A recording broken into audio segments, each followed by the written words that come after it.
noticias del día y más Ciudadano ADN por la 91.7. Podría guardarme la ira y la rabia emplumada de mis imágenes, la violencia, de vuelta a la violencia y dormir tranquilo con mi novelería cursi. Pero no me llamo así, me inventé un nombre con arrastre de tango maricueca, bolero rockerazo, vedette travestonga. Podría ser el cronista del high life y arrepentirme de mis temas gruesos y escabrosos, dejar la chusma en la chusma y hacer arqueología en el idioma hispanoparlante. Pero no vine a eso. Tu voz existe. La acabamos de escuchar. Es parte de la vida de Pedro Lemebel, una que está retratada en un libro que lleva ese nombre, Tu voz existe, la vida de Pedro Lemebel, que han escrito Giovanna Skármeta, Marcelo Simonetti, que está disponible en todas las librerías y que hoy, que se cumplen 10 años de la partida del tremendo Pedro Lemebel, más que nunca queríamos tenerla presente aquí en la radio. Marcelo, Giovanna, muchas gracias por estar aquí. Muchas gracias por estar aquí, amigos, queridos. Amigas. Supimos después la coincidencia que Claudia presentó el libro. Así es. Así es. Sí, pues estuve. Hace pocos Gracias días. a ustedes, chicas. Fue una coincidencia absolutamente impensada. Impensada, no fue planeada en esta ocasión. Y fue apoteósica esa presentación, ¿eh? Y para ustedes, ¿cómo fue el punto de encuentro? Porque ustedes parten el libro, además, con este prólogo que dicen, lo escribimos al final, pero lo escribieron para ponerlo al principio, contando que vienen de mundos distintos, con tu casi entrevista, Marcelo, y con tu trabajo de muchos años con Lemebel, Giovanna. Sí, es como tú bien dices, en la nota previa ponemos eso porque fue loco y fue una decisión editorial ver cómo, al momento de ponernos a escribir, cómo lo hacíamos. Por una parte, Marcelo no conoció mucho a Pedro, sino que tiene esa famosa entrevista fallida, que te la doy, no te la doy, como era Pedro. Y por otro lado, claro, y por otro lado yo fui agente literaria de él, y también amiga. Entonces, esta dupla que hicimos tuvo estas dos cosas que terminaron en algo muy bueno, porque pudimos poner así también la distancia de Marcelo, ¿no? Sí, claro. O sea, para mí igual fue un trabajo que estaba pendiente, porque aquella vez que quise entrevistar a Pedro para la revista Sábado, me quedé con las ganas de poder conversar con él largamente. Entonces, esta fue como ¿cómo decirlo? El saldo de una deuda pendiente, porque pude entrar en su mundo, creo que lo logré entender, cómo pensaba, cómo miraba el mundo. Y fue un trabajo, como dice Giovanna, en donde logramos equilibrar la balanza, ¿no? Ella con su cercanía, con todo lo que lo conoció, con toda la emoción que significa una amistad de largos años y haber sido agente literaria, y yo que lo veía desde afuera con admiración, obviamente. Hay un trabajo, y hay que decirlo también para quienes nos están escuchando en este libro, de rescate de libros y cuadernos de Lemebel, que es maravilloso, además de una serie de entrevistas que ustedes hacen, que no es solamente ir a las crónicas, a los escritos de Lemebel o a la historia que ustedes tienen, sino que hay todo un trabajo extra detrás, ¿no? Sí, eso, bueno, lo de los cuadernos fue... tuvimos la posibilidad de acceder a los cuadernos de Pedro. No son diarios de vida, sino que son anotaciones que hacían sus cuadernos escolares. Los que no perdían la micro, dejaba tirados por ahí, ¿no? No, es que eso, bueno, como era una chico, cálida y turbia noche. se los cuidaba su madre, me imagino, estaban a buen recaudo. Y fue interesante conocer al niño Pedro, a Pepo, como le llamaban al interior de la familia. Y darnos cuenta también que el Pedro más crítico, más filoso, todavía no aparecía en esos años de la infancia y de la primera adolescencia. Uno de los capítulos que me encantó del libro, porque lo leí justamente para presentarlo, que además es un libro hermoso, muy íntimo, muy familiar. Uno ve el corazoncito de Pedro, el traspaso de Pedro Mardones a Pedro Lemebel, cuando conoce el tremendismo. Bueno, pero uno de los capítulos que más me gustó fue el Pedro profesor. Ay, qué lindo. Oh, que lo amaban los estudiantes. Exacto. Lo amaban, sí, era muy bonito. A ver, como él tenía esa disyuntiva interna. Sí, es que incluso, bueno, gracias a la familia de Pedro, nosotros tuvimos acceso a estos cuadernos que te contaba Marcelo, a otros materiales, a sus dibujos, y también a una carta. Ay, la de las alumnas. Sí. Esa carta me hizo llorar. Una carta, para que nos están escuchando, es una carta que hacen sus alumnos, alumnas y alumnos, 27 personas, pero 2 la firman, ¿verdad? Todos los otros son 2 nombres y los otros firman con su letrita, sus firmitas de niños, donde le dicen a la directora que ellos no están de acuerdo con el despido del profesor Mardones e incluso la emplazan, ¿no? Y dicen, si él se va, muchos nos iremos también. Sí, aquí está la carta. Leo un pedacito, ¿no? Ya, dice, nosotros no estamos de acuerdo con lo que dicen algunos apoderados de nuestro profesor. Él es muy buena persona y gracias a él hay algunas personas que se han superado. Ann sin H. Sí. Porque en todo caso, si el profesor Pedro se va, Yolanda, Inera y algunos alumnos nos lo seguiremos a donde sea, cueste lo que cueste. Mira, señorita directora, le pedimos por favor y con mucha urgencia e impaciencia hablar con usted, porque usted es la única persona que nos puede ayudar. Estamos muy amargadas por no tenerlo al lado de nosotros. Nosotros respetamos ahí, la transcribimos. Obvio, por tal supuesto, cual, tal cual, era la sin carta. corrección de ortografía, de nada. Y ahí es Muy increíble hermoso. porque en ese capítulo se retrata cómo él amaba enseñar, tenía la vocación naturalmente, pero a la vez tenía que enfrentar no solo hizo hermana, La lo cuenta más, discriminación. exactamente, su cuñada, la discriminación que había por parte de los adultos, ¿no? Del entorno a propósito de que era homosexual. Y no era por parte de los niños no veían nada malo, incluso está el testimonio de esta chica que le encantaba que iba en sueco y le decía, profe, Los se va a suecos. resbalar. ¿No? Oye, qué buena lectura haces no, sí, tú de... todo. Y el olor, ¿no? El perfume que tenía Pedro. Exacto, también destaca. Sí. cuando llegó con esa blusa blanca de gasa con sus Qué hermoso. bordados, o sea, los niños esos son los recuerdos que tienen. No, Sí. y un profesor que los marcó. Entrevistamos a Marcelo Escobar, que es un ilustrador porteño, o sea, estaba viviendo en el puerto, y él nos decía, digamos, que sus clases eran distintas y que las experiencias que él les contaba les llegaban profundamente. De hecho, Marcelo decía que en algún momento Pedro le habló de un viaje que hizo al Cusco, y la primera cosa que hizo Marcelo al momento de salir del Sí. colegio fue Ir a viajar Perú. al Cusco y conocer lo que había conocido Pedro. Entonces, es un profesor que Que fue marca. muy marcador de sus alumnos. Incluso este alumno que cuenta Marcelo Escobar, dice, a propósito de esto del Cusco, que él cree que cuando el profe Mardones les muestra estas fotos del viaje que había hecho, no era casual, era también como mostrarles un poco que existía un mundo más allá de la escuela. y de la- Abrirles el mundo. De esa Plantar escuela de la Puente Alto, semillita. ¿no? Sí. Abrir un poquito el mundo. Y qué bonito eso de querer abrir el mundo, pese a que a mí algo que me gustó mucho del libro, lo tengo aquí marcado, yo no rayo los libros, pero les doblo las puntitas, que dice, el lugar común, como dice, al revés, el lugar común dice que los escritores y las escritoras siempre vuelven a su infancia, que regresan a ella a partir de su prosa, de su inventiva, como si fuera una patria de la que en algún momento fueron exiliados. Pedro, en cambio, no podía volver porque nunca se fue del Sanjón. Siempre quedó miró dando la vida vueltas desde el tanto eso, Sanjón. porque él vivió en muchos lugares, pero el haber su primera infancia crecido en el Sanjón de la Guada, y como ustedes lo retratan y lo recrean, y uno entiende, claro, él nunca sacó los ojos desde ahí. Claro, porque tiene una conciencia de clase, el Increíble. MBL, muy, muy fuerte. ¿Te fijas? Claro, él- y que lo hace ser súper coherente y consecuente toda su vida, finalmente. Exacto, Eso sí, es. eso es lo que hablábamos, que conversando con Joey, que es lo que destacábamos del personaje, y una de las principales virtudes creo que es la coherencia, ¿no? Una coherencia que no abandonó nunca. Por otro lado, también es bonito que en esa infancia él se va construyendo. No leía libros, pero escuchaba mucha radio, ¿no? Exacto. Todo el tema de la oralidad nace de esas de la radio que escuchaba al amparo de su abuela y de su madre. Madre Violeta. Exacto, ahí yo creo que todo está en la infancia. En el caso de Pedro, y eso se nota con mayor claridad. La rabia también que va acumulando por una vida que quizás no le hubiera querido otra vida, ¿no? En algún momento. Todo el bullying que sufre cuando niño y que le sirve, digamos, para expresarlo, para sacar su voz, una voz que por un lado es contestataria, es rebelde, es una voz de la incorrección, pero que nace precisamente de esa infancia que tiene amores y odios.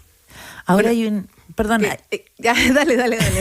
es que no, encontraste un poco a eso, que es lo que muchos conocen del MBL. Me parece que otro elemento súper importante del libro es haber dado con Jaime Pinto, que se supone que no es Pinto, que él le cambia el apellido en la dedicatoria que está disponible, ¿no? Que es el personaje que inspira al guerrillero de Tengo Miedo Torero, que muchos lo habrán visto en película, otros habrán leído el libro. Que es conocer más allá de la película, porque efectivamente en la película a lo mejor queda otra idea, el rol que él tenía respecto a la política, al defender los derechos y al luchar contra el sistema de una dictadura cívico-militar que estaba instalada en el país. Activamente, Exacto. Claro, es porque además Pedro es esencialmente un ser político. Exacto. En todo el sentido del término. Pero hace esta lucha desde el frente, porque piensa tú que también no pudo entrar a las juventudes comunistas cuando él quiso. Entonces hay una parte del libro, tú que te lo leíste también, donde dice, él le dice a Julio, llamémoslo por la chapa, gracias por hacerme pertenecer. O sea, para Pedro también era bien importante eso, es ser, que es un poco lo que pasa después también en Radio Tierra, que es pertenecer a algo, ¿no? Sentirse parte de algo que generaba un cambio. Claro. Y el activismo feminista también. Yo el feminismo lo conocí por Pedro. Fue la primera vez que escuché un feminismo que sabía de lo que estaba hablando, que visibilizaba las problemáticas, el patriarcado estructural. Fue la primera vez que lo escuché fue con Pedro y en la Radio Tierra. Fue muy bonito, sí, me formé con él. Es que en ese sentido yo creo que Pedro igual fue un adelantado, o sea, vio el país con mucha claridad mucho antes de que otros lo vieran. De hecho, si uno ve las banderas que se levantaron para el estallido, son las mismas que Pedro instalaba en su discurso a mediados de los 90, ¿no? Claro. Incluso cuando decía que dudaba de esta cueca democrática. Claro, sí, pues. Claro, bueno, porque hay que pensar, perdón, que tú hablabas de la lucha en contra de la dictadura, el país como... Pero él también fue un crítico de la democracia, y muy crítico. Sí, bueno, de hecho aquí cuando se habla también en el capítulo de las yeguas del apocalipsis, es bien bonito ver cuando relacionan, ¿no?, la lucha por las minorías, pero también con las luchas sociales, que él por algo dice que el móvil en alguna manera ustedes plantean le quedó chico, ¿no?, porque él quería una mirada mucho más amplia. Claro, y finalmente nunca fue un activista de los derechos homosexuales en ese sentido, de participar, estuvo un poco en los inicios del MODEL, porque también él consideraba que no podía haber una lucha sin una lucha que fuera también política, digamos. O sea, los derechos de las minorías. Entre esas minorías también están las mujeres, porque no es una cantidad en cuanto a número, ¿no? En relación a los derechos, claro, la igualdad. Todo grupo en que se están vulnerados sus derechos, ¿verdad?, pasa a ser una minoría, y él puso mucho el ojo en las mujeres. A mí me llamó mucho la atención cuando una vez que lo fui a buscar, que lo conté también en el lanzamiento del libro. Esto fue ya, no sé, tiene que haber sido el 2015, no, o sea, 2012, ponte tú. Ya el mayor, lo fui a buscar y estaba llorando, estaba muy triste. Y yo le dije, ¿qué te pasó, Pedro? No, un vecino me trató mal, pero como un vecino... Sí, me dijo una palabra en relación a su... Lo típico, digamos, que le hacían bullying. Y yo le decía, pero Pedro no está acostumbrado con toda tu postura tan fuerte, te ves una persona tan fuerte. Y me dijo, no, yo nunca quiero naturalizar esto, no quiero nunca acostumbrarme a esto, y quiero llorar y quiero estar triste porque esto no puede pasar, y está bien que me duela. Y yo lo encontré, no sé, me dio vuelta, me pegó, lo abracé, me dio mucha pena, mucha tristeza, claro, porque siendo la persona que era, el personaje que era, que escupía, que decía las cosas, que decía de pe a pa y dijo lo que dijo Pedro Carcuro, un vecino lo había tratado de maricón y él estaba llorando. Claro. Eso es en la época, ya vivía en Santo Domingo, sí, ¿verdad? Claro, sí, porque había un vecino que tenía un que siempre lo molestaba, sí, era homofóbico, sí. Entonces, bueno, eso es su sensibilidad. No naturalizar, como dices tú. Oye, qué importante ese mensaje hasta el día de hoy. Sí, claro. Por eso está tan vigente. Claro, no me quiero acostumbrar a esto, nunca. Sí. Oye, y además, a propósito de la sensibilidad de Pedro, una de las cosas que nos llamó la atención fue descubrir que también podía ser un personaje contenedor y tierno, ¿no? Hay un entrevistado, que Iván Gerbach, que cuenta la relación de amistad que forjó con Pedro, y él decía que era un hombre de mucha ternura, ¿no? y que reparaba en escenas tiernas de la vida cotidiana y que prodigaba ternura a los demás. Entonces, eso contrasta un poco con esa imagen más dura de Pedro, ¿no es cierto?, más inconmovible. Entonces, un aspecto que quería destacar porque da cuenta de la complejidad del personaje en términos de sus distintas facetas. Porque, claro, bueno, como tú bien dices, era un personaje el que él se hacía, en los tacos, claro. el personaje y también, claro, con todo su, valga la redundancia, claroscuros, ¿no? Pedro también tenía sus ataques de ira, porque la rabia era, como él dijo en la entrevista su motor. a revista Eñe, la rabia es la tinta de mi escritura, porque también iba con esa rabia, ¿no? Y con esto que de repente era cambiante. Sí. De repente tú, hoy día en la mañana lo comentaba con Cecilia Robaretti y decía, con Pedro no sabía de repente si iba a estar de buena, de mala. Los entrevistadores de repente estaban así. En Cuba les pasó algo fuerte, Cuba, ¿o no? En la ¿cuál puede ser? La Habana, que estaban en una comida y él se fue, se puso medio... Yo creo que se fue en la Universidad de Stanford. Cuando sí, le dio Se como... puso divo, como dicen aquí en el libro. Un poco divo, es que no quise anda de divo, entrar en detalle. Divo y producto también de los copetes. De los traguitos, también. sí, Ahí, bueno, también cuentan ahí cómo tenía sus episodios que después se perdían la noche después de sus talleres con la Pía Barro, por se ejemplo. perdía. eso es lo Sí, es muy entretenido. Y después contáis buenas historias Sí. después de esas perdidas en la noche. Sí, po. Oye, pero además, más allá del personaje, de lo contestatario, todas las historias, de las performances que vimos, de las entrevistas, sus apariciones, creo que también es importante relevar lo buen escritor que es, porque me parece que mucha gente dice, pero lo pescan los de su sector, o lo pescan las minorías, lo quieren ensalzar porque es un personaje. Es un muy buen escritor. Y yo creo que ahí no solo la forma en que escribe, la crudeza en la que relata con ese toque de ternura, con un sentido del humor súper inteligente, con la contingencia, es muy cronista, ¿no? Las últimas generaciones que logramos leerlo en La Nación, yo me levantaba para ir a comprar La Nación, cosas que no hacía nunca los domingos, pero lo compraba. Y nos deja eso también. O sea, además de todo esto otro, nos regala eso también. Sí, yo creo que instala un lenguaje, ¿no? Instala una forma de escribir, cuando menos dentro de nuestro país. Yo creo que no hay ningún escritor que se le parezca a Pedro, ¿no? Yo reviso y me cuesta, dentro de nuestro país, no hay otro escritor que escriba como Pedro. Incluso yo creo que escriba a contramano, ¿no? Contra el canon que existía. Y eso también es valioso. A alguien le escuchaba el otro día decir que si bien Bolaños es el gran referente de la literatura nacional de los últimos años, el segundo gran referente o hito es precisamente Pedro Lemebel, porque su escritura es única, no encuentras, digamos, referentes parecidos dentro de la literatura nacional. Claro, porque además una prosa barroca, ¿verdad? Tiene muy pocos referentes. Bueno, a él le gustaba Néstor Perlonguer, el argentino, que puede ser que por ahí, como decía, el neobarroso, ¿no? Decía, Neobarroso. por el Río de la Plata.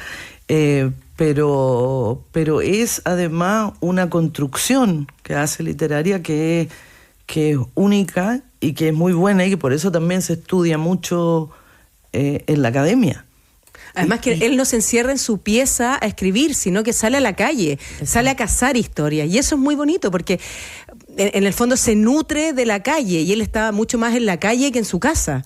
Claro, y por eso también es un ícono pop, ¿no? Porque él está en la calle escribiendo también para medios, porque los cronistas, no todos, pero la mayoría, o en el caso de Pedro, escriben, ¿verdad?, para un medio. En este caso Pedro empezó en Página Abierta, ¿cierto? Bueno, después los años que tú decías, que hasta los años de La Nación, de Clinic. Entonces escribe con la contingencia ahí. Luego esto se transforma en el libro que hoy uno puede ir a encontrar en la librería, ¿verdad? Adiós Mariquita Linda, sí. La Media Amor, En la Esquina de Mi Corazón. Pero es la calle, la gente, la televisión. Te fijas que Pedro ponía un ojo en la televisión. Y aun cuando hay una construcción de un lenguaje que es intencionado, logra recoger también las voces callejeras. O sea, hay una suerte como de polisemia dentro de las crónicas de Pedro, donde recoge la voz de personajes de la calle. Entonces eso también me parece que en general no tienen espacio. No, Totalmente. De hecho, nosotros cuando íbamos de gira con De Perla y Cicatrices, que fuimos de gira, la gente que vendía maní en la calle, las personas que vendían palmera, lo reconocían. Lo reconocía su gente, porque habían entablado relaciones y lo seguían, también lo leían, también tenían historias, le habían escrito sus historias también, se reconocían en los libros. Entonces era muy bonito cómo a Pedro lo reconocían en todas partes. Sí, era un tiempo, ¿cierto, Claudia? Era como tan difícil caminar por la calle. Sí, porque era democrático. Sí. Ahora, Giovanna, tú que trabajaste tanto con él, y lo mencionan también en el libro, ¿no? Tal vez una de las deudas para muchos es que él nunca recibió el Premio Nacional de Literatura. ¿Él lo sentía así? Claro. No creo que haya estado a la espera, porque además era una persona, claro, cuando lo postularon, que tenía 62 años, relativamente para un Premio Nacional de Literatura joven. Claro. Yo creo que tenía otras... debió ganarlo esa vez, posiblemente, pero él tenía... sentía otras deudas. Por ejemplo, que es mucho peor que el Nacional, él estuvo con todas las obras nominadas, casi con todas, al Premio Altazor, que entregan tus pares, y no ganó nunca. Mira. Eso es bien impactante. Sí. Porque estuvo, y muchas veces, como yo era la gente, Pedro no quería ir, me decía, anda tú niña, porque era como una comida, y ahí entregaban los Altazor, anda tú niña, sino nunca lo ganó. Y de hecho, con Tengo Miedo Torero estuvimos nominados a 3 categorías y no la ganamos ninguna. Claro, y eso es mucho más fuerte, porque el año en que, diciembre, un poquito antes de morir, ganó el Premio Municipal de Literatura con Poco Hombre. El José Donoso, o sea, tuvo ese reconocimiento, pero de Altazor, claro. Él no lo comentaba mucho. ¿Y tendría que ver con que todavía era muy elitista el tema de la literatura en el país cuando recién volvía la democracia y los primeros años de transición? Yo creo que sí. No sé qué piensas tú, Marcelo. Sí. Yo creo que sí, O sea, de hecho, si uno analiza lo que fue la nueva narrativa chilena, hay una mirada que no viene de los márgenes, ¿no? Dentro de toda la gama de escritores que publicaron en esos años. Y Pedro, claro, viene de otro palo, como se dice, ¿no? Él está escribiendo desde otro lugar. Y en ese sentido yo creo que ahí había también una distancia respecto de su obra. Y lo otro que también creo que es significativo es que el Chile de ese entonces era muy homofóbico, ¿no? O sea, han pasado los años y hoy hay una mirada distinta, pero en ese entonces ser homosexual y reconocerlo era una carga y había que ser valiente para decirlo. Y en ese mundo creo que también, o a partir de eso, creo que también hubo cierta distancia con Pedro. Aquí hay un texto que dicen a modo de preludio, que es que cuando él explica por qué escribe como escribe, dice: pude haber escrito como la gente y tener una letra preciosa, clarita, clarita como el agua que corre por los ríos del sur, pero la urbe me hizo mal, la calle me maltrató y el sexo con H me escupió el esfínter. Me encanta ese texto. Es muy Lemebel, pues, finalmente. Y además decía: yo nunca fui reina de ninguna primavera, siempre lo decía. Sí, tiene esa frase, cuñero, Pedro. Cuñero, tiene cualquier cuña. Esa frase que es: la vida va a quedar debiéndome el amor de pareja. O escribo, me enamoro. Bueno, y sus amores también. Todos me aman, pero nadie va conmigo a la cama. Claro. Bueno, sus amores también es otro tema que también está presente en la vida de Pedro Lemebel. Hay tanto que seguir descubriendo de él. ¿Alguna recomendación para quienes nos estén escuchando a lo largo de todo Chile, además de este libro Tu Voz Existe, por supuesto, que es para adentrarse en el mundo de Lemebel, que ustedes le recomendarían a la gente alguna de sus obras? ¿Voy yo? Dale. Yo me gusta recomendar La esquina es mi corazón, su primer libro. Es muy divertido, es bueno, y Pedro además decía que era lo único que había escrito, que el resto era refrito.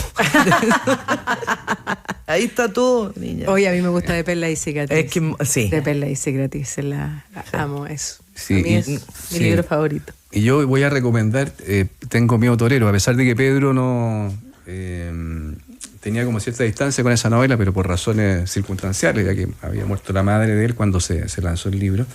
Yo creo que es una novela que hay que leer. O sea, hay mucha gente que probablemente vio la película, exacto, pero la película muestra una parte de esa novela y es la mirada del director. Pero entrar en esa historia, no solo la historia de la loca y el guerrillero, sino que también la historia del dictador y su mujer, Y ese contrapunto que hay entre esos dos mundos, me parece que es una lectura que es importante hacer, sobre todo en estos tiempos. Además es su única novela, así que puede hacer el ejercicio Así de es. leerla, hacer la comparación con la película y todo ese tipo de cosas. Que siempre vienen. Sí, es una muy buena novela. Sí, Bolaño exactamente. le dijo a Pedro, es como medio un folletín cursi, dijo Bolaño, y Pedro dijo, eso era, pues niña. Bueno, así con humor también, con alegría, con amor queremos recordar a este Pedro Lemebel. Tu voz existe, vida de Pedro Lemebel, de Giovanna Escármeta y Marcelo Simonetti, está disponible en las librerías. A ambos muchas gracias por haber estado aquí. No, al contrario, gracias a mí y a ti.